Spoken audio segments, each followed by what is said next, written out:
ये जो क्वेश्चन आपको दिखाई दे रहा है ना, ये कक्षा 10 की अध्याय फर्स्ट जिसका नाम है अपना वास्तविक संख्याएं, जिसको इंग्लिश में क्या बोलते हैं, रियल नंबर्स। उसकी प्रश्नावली 1.1 का क्वेश्चन नंबर थर्ड है ये। इसका मतलब ये है कि क्वेश्चन नंबर एक, क्वेश्चन नंबर दो, सॉरी क्वेश्चन नंबर एक, क्वेश्चन नंबर दो ये हम पहले ही कर चुके हैं। यदि आपने उन वीडियो को नहीं देखा है तो आप देख सकते हैं। इस अध्याय से रिलेटेड मैंने फर्स्ट वीडियो अपलोड किया था, उसमें मैंने बहुत सारी डेफिनेशन बताई थी। जो पहला वीडियो था सम संख्या, विषम संख्या, भाज्य संख्या, अभाज्य संख्या, ठीक है, काल्पनिक संख्या, वास्तविक संख्या, पूर्ण संख्या, पूर्णांक संख्या, प्राकृत संख्या, ये सारी मैंने इनकी सभी की डेफिनेशन बताई थी। तो यदि आपको नहीं पता है तो उस वीडियो को देखिए, क्योंकि वो बहुत ही ज़्यादा इम्पोर्टेंट है। ठीक है, अब देखो क्वेश्चन नंबर थर्ड का ही क्वेश्चन नंबर थर्ड है। क्वेश्चन नंबर थर्ड का क्वेश्चन नंबर थर्ड है। इसका मतलब ये है कि क्वेश्चन नंबर थर्ड का फर्स्ट और सेकंड क्वेश्चन हम पहले ही कर चुके हैं। ठीक है, अब देखो अभाज्य गुणनखंडन विधि द्वारा निम्नलिखित पूर्णांकों के एचसीएफ और एलसीएम ज्ञात कीजिए। तो अपने को 8, 9 और 25 के एचसीएफ भी ज्ञात करना है और एलसीएम भी ज्ञात करना है। ठीक है, तो आपको पूरा वीडियो आपको देखना है, इस वीडियो को में पूरा बने रहना है। आपको मैं अच्छे से सिखा दूंगा कि कैसे ज्ञात करते हैं एचसीएफ और एलसीएम। ठीक है, विश्वास बना के रखिए और पेशेंस के साथ वीडियो को पूरा देखते रहें। तो देखो समझो, सबसे पहले मैं याद करूँगा H C F. H C F, अब देखो एच का मतलब होता है हाईएस्ट, सी का मतलब होता है कॉमन, एफ का मतलब होता है फैक्टर, हाईएस्ट कॉमन फैक्टर। इसको हिंदी में बोलते हैं मस, या तो मस बोल दो या फिर मसप बोल दो। ठीक है, या तो मस बोल दो या मसप। इसको बोलते हैं महत्तम, महत्तम समाप वर्त। ठीक है, महत्तम समापवर्त। अब देखो ये तो इसका नाम हो गया। अब ये जो संख्याएं दे रखी है, इनका एचसीएफ कैसे निकालें। तो किन्हीं भी, देखो ये लाइन याद रखना बहुत ज़्यादा इंपॉर्टेंट है, किन्हीं भी दी गई संख्याओं, किन्हीं भी दी गई संख्याओं का एचसीएफ निकालने के लिए, निकालने के लिए संख्याओं का, संख्याओं का अलग अलग, अलग अलग अभाज्य गुणनखंड करते हैं, अलग अलग अभाज्य गुणनखंड करते हैं। इम्पोर्टेंट लाइन है, बहुत ज़्यादा इम्पोर्टेंट है। देखो मैंने क्या बताया कि एचसीएफ निकालना है ना अपनों को, तो किन्हीं भी दी गई संख्याएं, जैसे ये 8, 9 और 25 दी गई संख्याएं, तो इनका एचसीएफ निकालने के लिए संख्याओं का, इन संख्याओं का अलग अलग अभाज्य गुणनखंड करते हैं। ठीक है, तो देखो मैं अलग अलग अभाज्य गुणनखंड करूँगा इनका, तो समझो। अब देखो अभाज्य गुणनखंड करने के लिए अपनों को सी चाहिए क्या, अभाज्य संख्या है। देखो अभाज्य गुणनखंड करना है हमको, तो अपनों को चाहिए अभाज्य संख्या है। अब अभाज्य संख्या कौन कौन सी होती है, तो सबसे छोटी अभाज्य संख्या होती है 2, फिर उसके बाद आती है 3, फिर उसके बाद 5, फिर उसके बाद 7, 7 के बाद 11, 11 के बाद 13, 13 के बाद 17, 17 के बाद 19, ठीक है, 19 के बाद 23, 23 के बाद 29, ऐसे चलती रहती है। ये बहुत सारी अभाज्य संख्या होती है। तो सबसे पहले किसका भाग देंगे, 2 का देंगे, उसके बाद 2 का नहीं जा रहा तो फिर 3 का, इस तरह स्टेप बाय स्टेप चलेंगे तो अपना अभाज्य गुणनखंड सिंपल तरीके से हो जाएगा। ठीक है, तो सबसे पहले देखो एचसीएफ निकाल रहा हूँ, तो संख्याओं की क्या करूँगा, अलग अलग अभाज्य गुणनखंड करूँगा। तो देखो सबसे पहले मैंने 8 के अभाज्य गुणनखंड किए, किसके, 8 के। तो सबसे पहले किसका भाग दूंगा, 2 का। तो किसी भी संख्या में चेक कैसे करें कि 2 का भाग जाएगा नहीं जाएगा, तो यदि वो संख्या सम संख्या है तो उसमें 2 का भाग जाएगा। ठीक है, तो ये 8 सम संख्या है तो इसमें 2 का भाग जाएगा।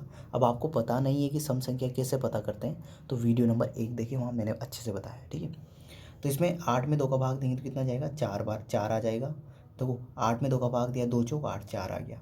फिर 4 में 2 का भाग चला जाएगा, क्यों चला जाएगा, क्योंकि 4 क्या है, सम संख्या है। 4 क्या है, सम संख्या है। 2 का भाग चला जाएगा, 2 एकम 2, सॉरी 2 दूना 4। फिर 2 भी सम संख्या है तो इसमें भी 2 का भाग चला जाएगा, तो 2 एकम 2। ठीक है, ये 1 आ गया मेरा, तो इसके अभाज्य गुणनखंड हो गए। ऐसे ही 9 के अभाज्य गुणनखंड करता हूँ अलग। तो देखो ये विषम संख्या है तो इसमें 2 का भाग नहीं जाएगा।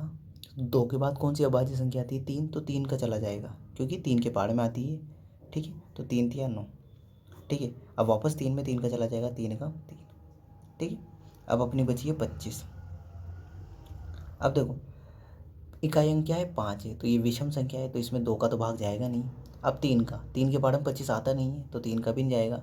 या फिर आप वैसे भी चेक कर सकते हो इसके अंकों को जोड़ के, 5 और 2 कितने हैं, 7, 7 में 3 का भाग नहीं जाता तो इस पूरी संख्या में 3 का भाग नहीं जाएगा। मतलब किसी भी संख्या में चेक कैसे करें कि 3 का भाग जाएगा नहीं जाएगा, तो आप सिंपल सा ध्यान रखो, यदि उसके अंकों को जोड़ा और अंकों को जोड़ने पर यदि 3 का भाग चला जाता है तो उस संख्या में 3 का भाग चला जाएगा। तो इसमें तो 3 का भाग जा नहीं रहा, तो 3 के बाद आती है अभाज्य संख्या 5, तो 25 में तो 5 का जाता है। अब वैसे भी चेक कर सकते हो आप, किसी भी संख्या का इकाई अंक यदि 0 या 5 इन दोनों में से कोई सा भी एक है तो उसमें 5 का भाग जाएगा। तो 25 में 5 का भाग चला जाएगा, 5 5 25, फिर 5 में भी 5 का चला जाएगा, 5 एकम 5, ठीक है। अब HCF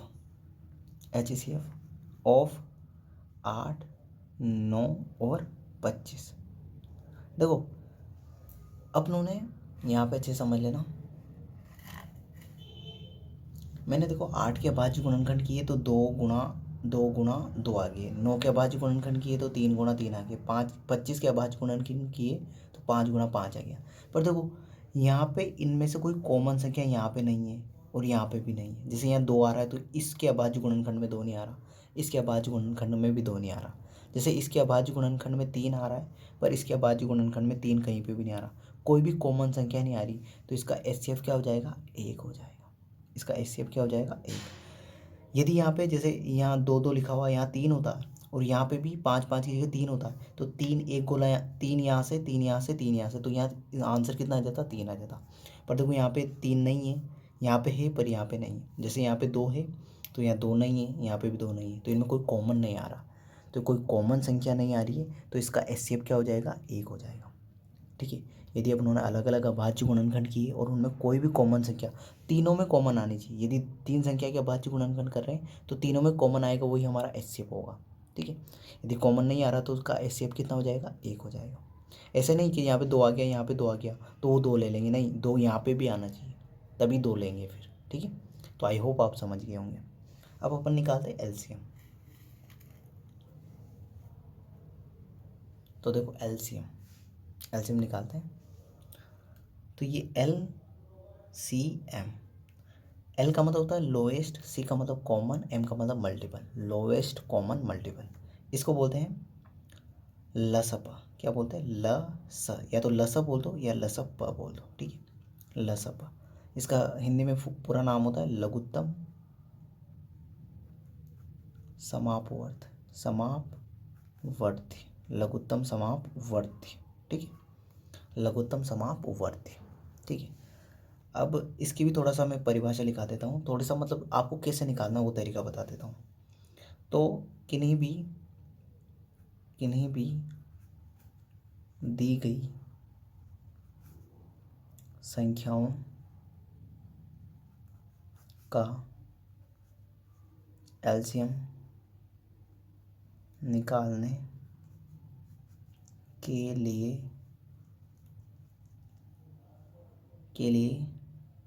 दी गई संख्याओं के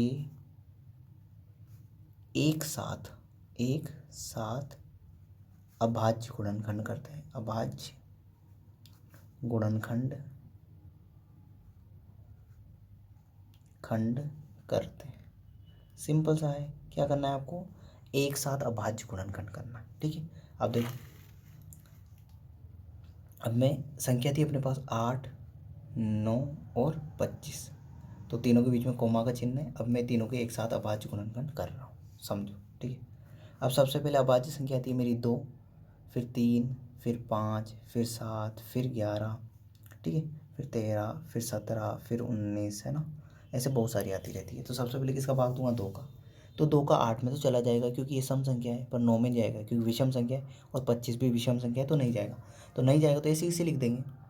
तो मैंने 8 में 2 का भाग दिया तो 4 आया, 9 में नहीं जाएगा तो कॉमा लगा के ऐसा कैसे, 25 में जाएगा तो ऐसा कैसे। अब देखो 4 तो सम संख्या है, तो 4 में तो 2 का चला जाएगा तो 2 का देंगे, 2 दूना 4, 9 में नहीं जाएगा तो ऐसा कैसे, 25 में जाएगा तो ऐसा कैसे। फिर 2 में 2 का चला जाएगा, 2 एकम 2, 9 में जाएगा ऐसा कैसे ही, और 25 में जाएगा ऐसा कैसे, ठीक है। अब 2 का किसी में भी नहीं जा रहा है। अब 2 के बाद अभाज्य संख्या कौन सी आती है? 3।